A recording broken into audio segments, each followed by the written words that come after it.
Hi and welcome to So Fabulous. My name's Jenniffer Taylor and today I'm going to show you how to upcycle an old shirt and make it into a ruffle shirt.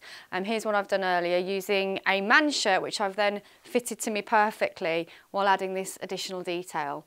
So what you're going to need for this is a shirt or blouse that's going to fit you, some fabric. So in this case I'm actually just using another old shirt. So you can see I've already started the one side already, but I'm going to show you how to do that first. So again, taking some old newspaper, this is perfect. So what you're going to need equipment-wise, you're going to need your pins, tape measure, fabric scissors, paper scissors, something to mark with, definitely going to need an unpicker, a ruler and a pencil. Okay, so we're going to draft the ruffle pattern. It's kind of like a swirl shape, so this is what you're going to end up with. Now it does look complicated, but I will walk it through with you step by step. You're going to focus on this corner here, so you want to keep that in part of your pattern. So taking this part, which I'm going to call 0, you need to measure 6 inches across. Okay, that's your first mark. Then, going from the same point again, 0, I need you to measure 2 inches down. Taking the next step, you're going to measure 7 inches, which is here. So this is 2 and that's 3. Staying on this same line, I need you to measure 9 inches. So basically what you've done here is you've got your 0 point here, point 1, point 2, which gives you this measurement here, which is your 3, which is your 7-inch mark, and then you've got your 9-inch mark there as well. The next step is to measure 11 inches down. So I'm just going to take a ruler, and with the mark I've just made, which is there, I'm just going to draw that across. So I know when I draw my circle I'm not going to go out of that area. For the next part we're going to be focusing on points 2, 3 and 4. And what we're going to be doing is looking at 3 and 4 particularly, because this is the curve which determines the length of your ruffle. So what we're going to need to do is take your tape measure. I'm literally going to take it from there all the way down to where I want it to be, and that's roughly about 13 inches on this one. Okay, so now you've got your measurement of 13. What you need to do, it's a little bit tricky, is to take your tape measure, put the top end at 3, and then where your 13-inch mark is, put that at point 4. So this is the tricky part. So all I'm going to do is just trace around my tape measure. Okay, so that's the first curve. So what I'm going to do now is just join my point 1 and point 3 together in a straight line. So you can use a ruler if you want to. So now we've got the line and the curve up to point 4. So the next thing we want to do is draw our outer curve, which is this part here. There's no particular measurement for that, it just determines how wide you want. I'm going for a 5-inch here and about 3 inches there. So I'm just going to make those marks first. So using the curve line that I've just done, I'm just going to measure out 5 inches. And again, remember we drew this line earlier, which is our 11-inch mark. I don't want it to go anything further than that. So you know that you're going to be coming round to that point.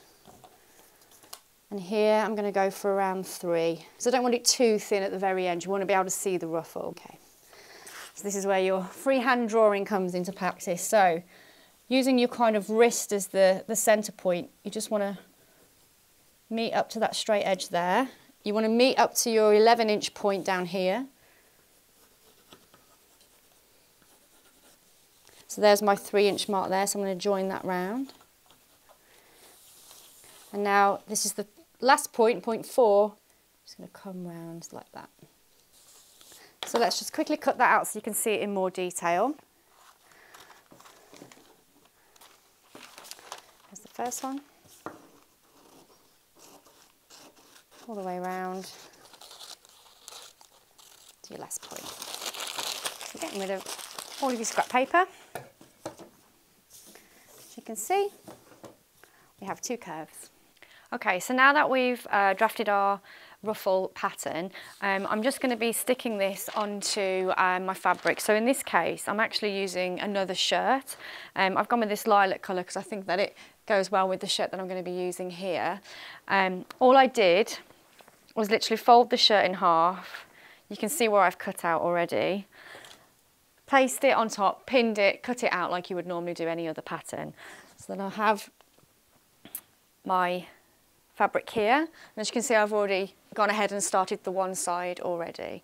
But what I want to do is show you what I did with that piece. So if we just come over to the iron, just making sure we've got it the right way. Just that.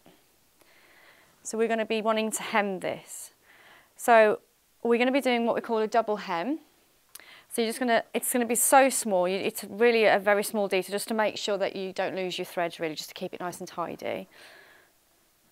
So I'm just going to fold over once, fold over twice. And these folds will be at the back of the ruffle, which is why I checked on the mannequin which side we need to go on. So I'll just run through that again with you. So you can see this is where this side of the ruffle is, and you can see my folds are on the other side. So I'm just going to pin that in place. And staying at the ironing board, we're going to do the same, but all around this outer edge here. I'm not going to do the inner circle because that's going to be going into the button front. So again, same principle. What I'm just going to do though is just clip that edge just to reduce a bit of bulk. Just a little bit there. So again, just fold once. Just take this very slowly because it's such a small hem. You have to get quite close to the iron. So watch your fingers. Okay, nearly there. Fingers are starting to get hot now. Okay. So you've done that once, and obviously we're going to be doing a double hem, so we're going to have to do it all again.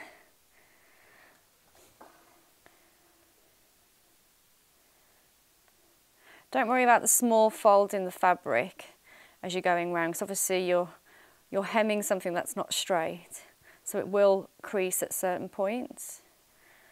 But as long as you're keeping a steady and even hem, it'll look great. This is where you need to get asbestos fingers.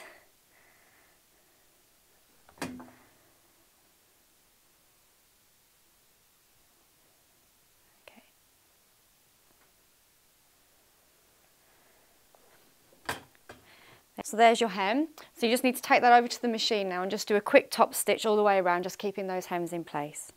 Okay, and cut. Okay, so I've threaded my machine. I'm just using a plain white cotton because I noticed that on the shirt there, that's the same colour that they're using throughout the shirt. So I want to keep it uniformed. Because it's such a small hem that your stitching is going smack bang in the middle of it, so you are picking up the underneath. If you've done the work on the iron, this should be quite a fast process. So that's why I've not bothered to pin, because the iron should have done all the work for you.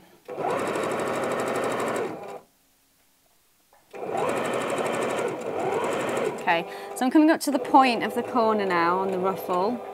I'm just going to rotate it.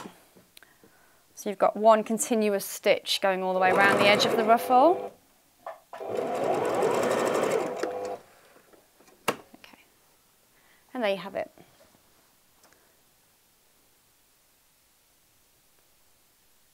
Okay, so I'm going to be taking the ruffle that I've just hemmed and going to be attaching it to my shirt. So the first thing you need to do is actually unpick the placket here to the same point on the other shirt. So I've already gone ahead and done this for you. The only thing that I need to do is just do some top stitching on that, but I'll show you that part later. So I've unpicked this part, and the one bit that's left for me to do now is I just need to unpick here, going in under the collar, being careful not to rip the fabric, and just do the stitches. Just need to do the top part. But let's just undo the button. It's the last thread now. There you go. Okay, so you can see that I've undone the collar from the shirt and the buttons from the front of the shirt. So what we're going to be doing is inserting this into that area. Here is where it would be attached at the neck, and the length that we didn't hem is going to be where it goes on the buttons.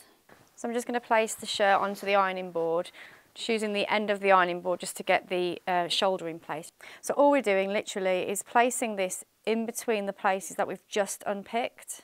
What you need to make sure is that when you're tucking it in, you're tucking it in enough so when you re-stitch what you've unpicked, it is actually catching.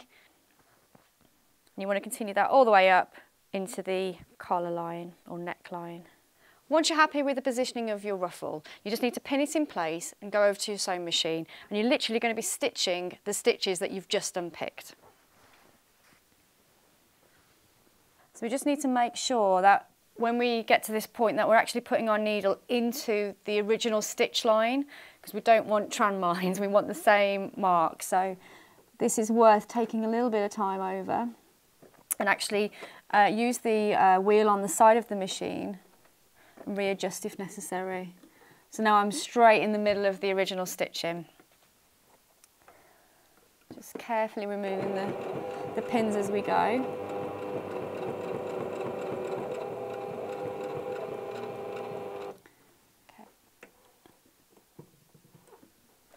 Okay, so that's the collar is now re-stitched.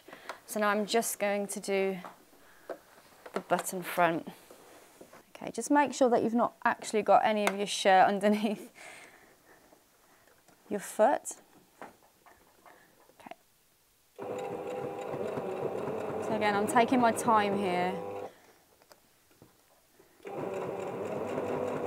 Using the old stitching line as my guide. And I've already made sure that I'm trapping my ruffle. This is the last pin now.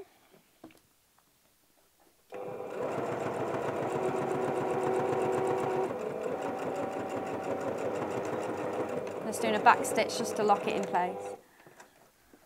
Same up here. Okay, so you can see that's my left hand ruffle is now attached. You think it would be there all the time. You wouldn't know any different. So I just want to quickly go through what I did on the other side because it is slightly different from what we've just done because I haven't actually removed the placket of the front of the shirt. But what I have done is stitched very closely to it. So you can see this part here. The neckline is repeated exactly the same as we've done before, so don't worry about that. So I haven't had to unpick this section. I can't, there's nothing to unpick, it's one piece of fabric. So I've just stitched as closely to the button mark as possible, so it looks like the same as the other side. But what I need to do now is trap this side, so we are going to do a line of top stitching enclosing that rough edge. And so what I'm doing here now, I just want to line up my foot with the edge of my button strip. So you can see the foot here, you've got two metal parts, you've got a left and a right metal like feet if you like, and then in the middle you've got this plastic window. I'm going to go with my right foot but the left hand side of it. That's going to be my gauge where the two materials meet. That's going to give me a perfectly straight line. So just taking it very, very slowly, I'm just going to drop the needle down manually. Again, just making sure we've got no shirt underneath the fabric, and we're going to go. So I'm just, as we're going, just repositioning my ruffle and keeping in line with the foot and where the two materials join.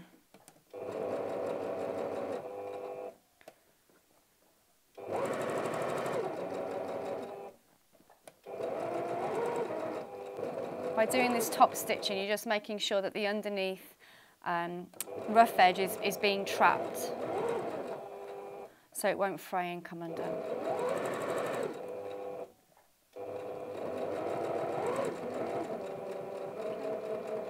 Just going to do a quick back stitch, lifting my needle up, and again I'm just going to trim this so you can see now I've got a wonderful parallel line with where the two materials meet. And that finishes your ruffle shirt. Obviously I've had to remove some buttons here, so don't forget to sew those back on, but once you've done that, you're ready to go out. With the ruffle shirt, I've added some embellishments on the other one, where I've just added some little buttons on the side just to keep the frill from dropping. That's completely optional and down to yourself. But I hope you have fun with your ruffle shirt.